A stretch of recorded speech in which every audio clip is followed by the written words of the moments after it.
At least 180 people were bitten by dogs last year. One man was mauled to death. CCTV कैमरे में record हुई है जिस दौरान कुत्तों ने बच्चे को घेरा। वो अकेला था। बच्चे को गंभीर तौर पर चोट भी आई है। गली मोहल्ले में आजकल इतने ज्यादा आवारा कुत्ते घूमने लग गए कि घर से बाहर निकलने में या घर से बाहर बच्चों को भेजने में एक डर सा लगा रहता है कि ये जो डॉग है हमारे बच्चों को काट ना दे। अरे ये तो फिर भी ठीक है। मेरे साथ ये होता है कि जब मैं कई बार मेट्रो में जाता हूँ यहाँ पे, और इधर चूंकि डॉग को एक तरह से पेट होते हैं बहुत सारे, तो उनको आप बुला सकते हो मेट्रो के अंदर। तो यहाँ पे तो एकदम फ्री मस्त होके जो है घूम रहे होते हैं डॉग्स बिल्कुल मेट्रो के अंदर, और मेरी हालत खराब हो रही होती है। और लोग कह रहे होते हैं कि ये आदमी इतना डर क्यों रहा है। अब उन्हें समझाए कौन कि यहाँ पे हम तो भाई इंडिया से आ रहे हैं जहाँ पे इतने सारे आवारा कुत्ते होते हैं और बिना वजह के भौंकते हैं। वो कह रहा है कि इंडिया में चूंकि आवारा कुत्ते काफी सारे हैं, और आवारा कुत्ते काफी होने की वजह से वापस रेबीज की वजह से मौतें भी काफी हो रही है। तो हम क्या करते हैं, प्रिकॉशन लेके चलते हैं कि जैसे ही कुत्ता दिखा उठाओ पत्थर और दे मारो। कुत्ते की जो पिटाई होती है, कुत्ता मतलब ट्रॉमेटाइज हो जाता है कि यार ये मेरे साथ हो क्या रहा है। लेकिन दूसरी तरफ जो है वापस कुत्ते की भी गलती नहीं है। जो सही कुत्ते भी हैं जिनका एकदम सही है मामला, लेकिन उनके अंदर एक वो डेवलप हो जाता है कॉन्शियस कि भाई जैसे ही कोई पत्थर उठाए या चप्पल उठाए या इंसान आए तो हमेशा जो है ज्यादा परेशान करे तो अटैकिंग मोड में रहना है। तो अब वो बेचारा अटैकिंग मोड में रहता है। तो क्या है ना कि दोनों तरफ से हो रहा है। ओके। हम उन पे अटैक करते हैं इसलिए वो वापस अटैकिंग मोड में है, वो अटैकिंग मोड में है इसलिए हम उन पे अटैक करते हैं। तो ये साइकिल चलता रहता है।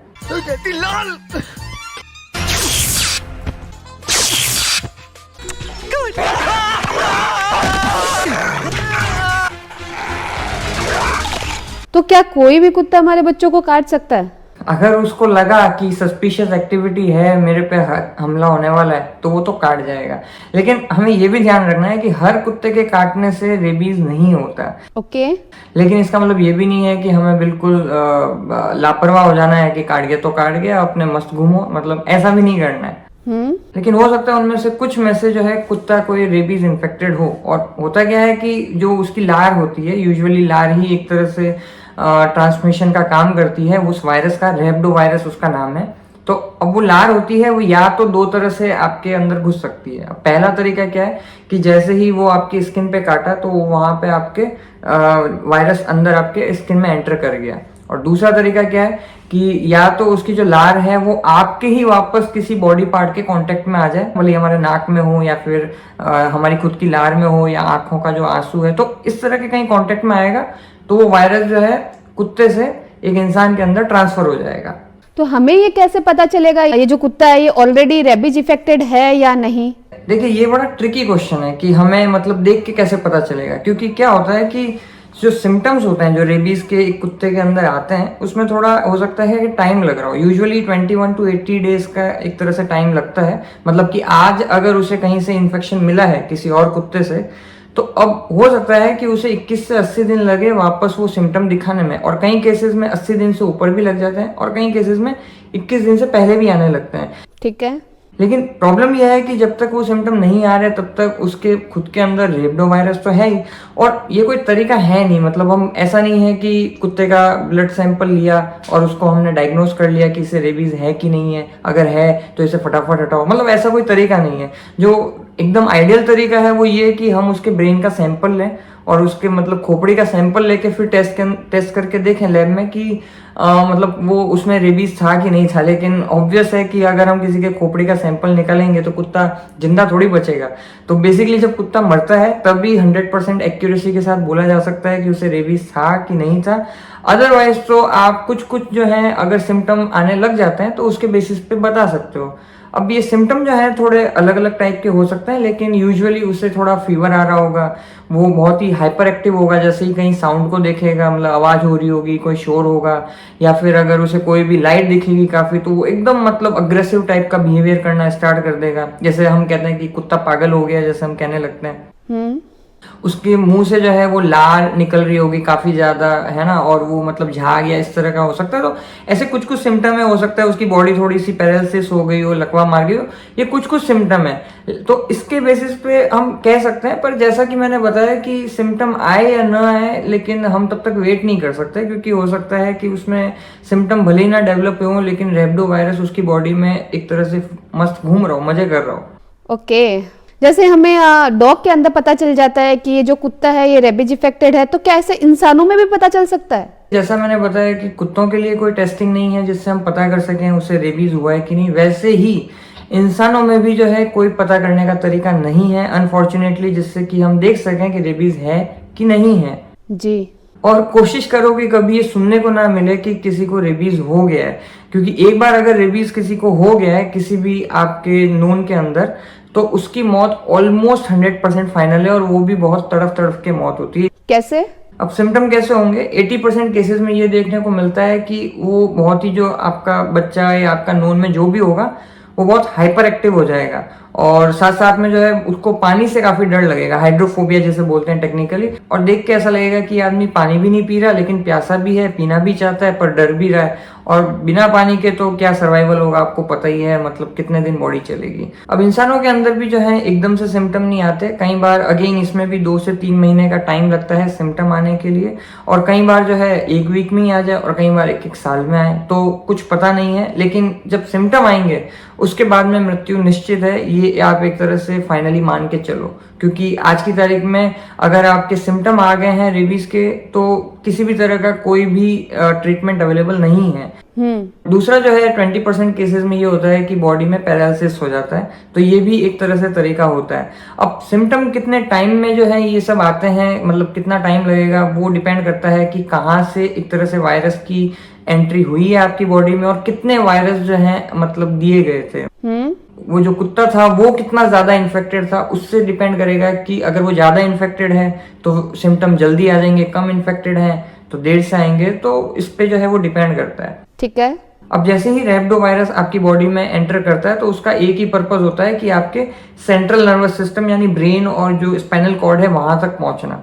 अब उसके 2 तरीके होते हैं वापस, या तो एक तरीका है कि जो आपके मान लो हाथ पे या कहीं पे पाँव पे कहीं पे भी काटा है यूजुअली, तो वो वहां से पेरिफेरल नर्वस सिस्टम बोलते हैं उसे, यानी कि जो पेरिफेरी में है, परिधि के ऊपर है, वो सेंटर पार्ट नहीं है हमारे बॉडी का, तो जो परिधि के अंदर है, तो वहां से वो होते हुए आपके सेंटर में यानी कि आपके स्पाइनल कॉर्ड और फाइनली ब्रेन तक पहुंचने की कोशिश करेगा। तो एक ये तरीका हो सकता है। दूसरा ये हो सकता है कि जहाँ पे भी काटा है वो मसल्स के अंदर वहां पे पकड़ के बैठ जाएगा, और वो न्यूरोमस्कुलर जंक्शन के थ्रू वापस से अगेन धीरे धीरे ब्रेन के अंदर पहुंच रहा होगा। तो ये 2 तरीके से पहुंचता है। तो अगेन इसी वजह से जो है किस मोड में एंट्री हुई है उससे पता चलेगा कि कितने टाइम में सिम्टम आएंगे।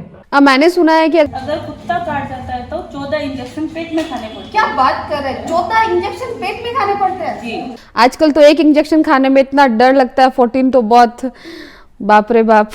14 इंजेक्शन तो बहुत ज्यादा हो गया, उस पर मैं बाद में आऊंगा। पहले आपको ये ध्यान रखना है कि इन केस कुत्ता अगर काट ही गया तो सबसे पहले तो ध्यान रखें कि वो कौन सा कुत्ता है, क्योंकि उस कुत्ते को जो है अब ऑब्जर्वेशन में रखा जा सकता है और उसको अलग से आइसोलेशन में रखा जा सकता है। तो पहले तो हमें ध्यान रखना है, और जितना जल्दी हो सके हमें वहाँ पे जहाँ पे भी घाव हुआ है हमारे, उसको हमें सफाई करनी है उसकी, यानी उसको सोप से, या फिर अगर घर में एथेनॉल है 70% उसको यूज़ करते हुए, 70% एथेनॉल से कैसे एक तरह से जो है वो काम करता है उसको मैंने इस वीडियो में बताया। तो इन सब तरीके से आपको जितना ज़्यादा हो सके सफाई करनी है, ओविडिन पोविडिन ये जो भी होता है वो लगाना है। ये हो गया प्राइमरी, एक तरह से आप फर्स्ट एड जिसे कह सकते हैं। उसके बाद में वहाँ पे 4 इंजेक्शन लगते हैं, 14 नहीं। क्या? और पेट में भी नहीं लगता है, मेरे को भी जो है काफी डराया गया है। वो यहाँ पे आपके आर्म्स में दी जाती है, लेफ्ट आर्म के अंदर यूजुअली। क्यों लेफ्ट आर्म में देते हैं इस पे भी मैंने बताया। एक जो है इम्यूनोग्लोबुलिन बेस रहता है, और बाकी के 3 जो है अलग अलग दिन पे लगते हैं, 3रे, 7वें और 14वें दिन के ऊपर। तो इस तरीके से जो है 14 दिन का कोर्स चलता है, और फिर जो है आप एक तरह से रिलेटिवली काफी सेफ हो जाते हो। लेकिन अगेन जैसा मैंने बताया ये सिम्टम आने से पहले की बात है, यानी कि जैसे ही आपको कुत्ते ने काटा या आपको लगा कि आप किसी ऐसे कुत्ते के कांटेक्ट में आए हैं, वो भले ही सलाइवा के थ्रू, लार के थ्रू, कैसे भी, तो ये आपको जो है तभी के तभी ये सब चीजें करनी है। ओके। और बाय द वे सारे इंजेक्शन काफी पेनलेस होते हैं, वैसे ही जैसे टिटनेस का लगता है, तो बहुत ज्यादा घबराने की जरूरत नहीं है।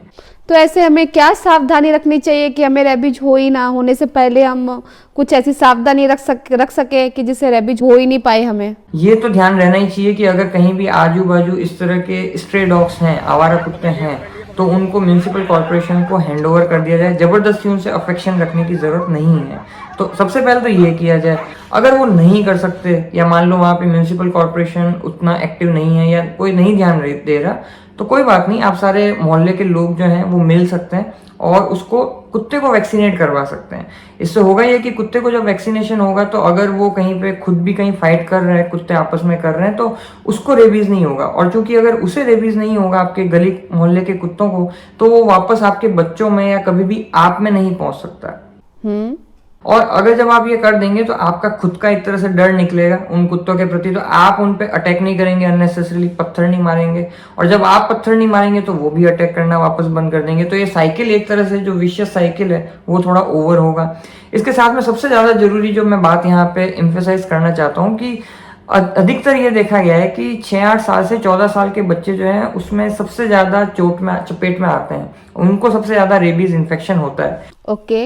इसके कुछ कारण ये हैं कि अक्सर हम बच्चों को एक तो इतनी लिबर्टी नहीं देते कि अगर कहीं कुत्ता काट गया है तो वो हमें आके बता सके, क्योंकि उन्हें ये लगता है कि अगर हमने ये बता दिया कि हम बाहर खेल रहे थे और कुत्ते ने काट लिया तो मतलब मम्मी हमें खेलने नहीं जाने देगी या फिर हमारी और पिटाई हो जाएगी पापा से या जो भी। तो एक तो उनका ये फियर रहता है। तो इतना हमें अपने बच्चों को स्पेस देना चाहिए कि वो वापस हमें आके बता सके अगर हमारे उनके साथ ऐसा कुछ भी हो गया, छोटा मोटा भी अगर कहीं बाइट हो गया, सहे ना केवल अपने लेवल पे, क्योंकि अगर अंदर ही अंदर वो सहते गए तो एक न एक दिन सिम्टम वापस निकल के आएंगे।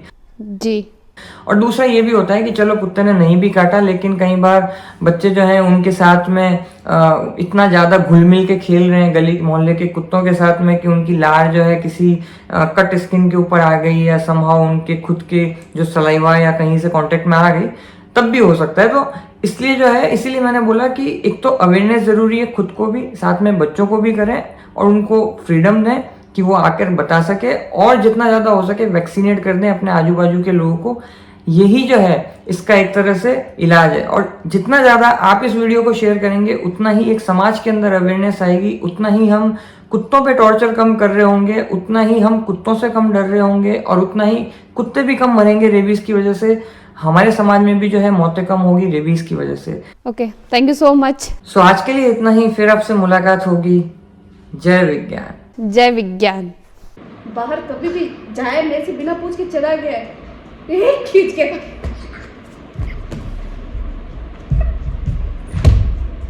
वापस आ।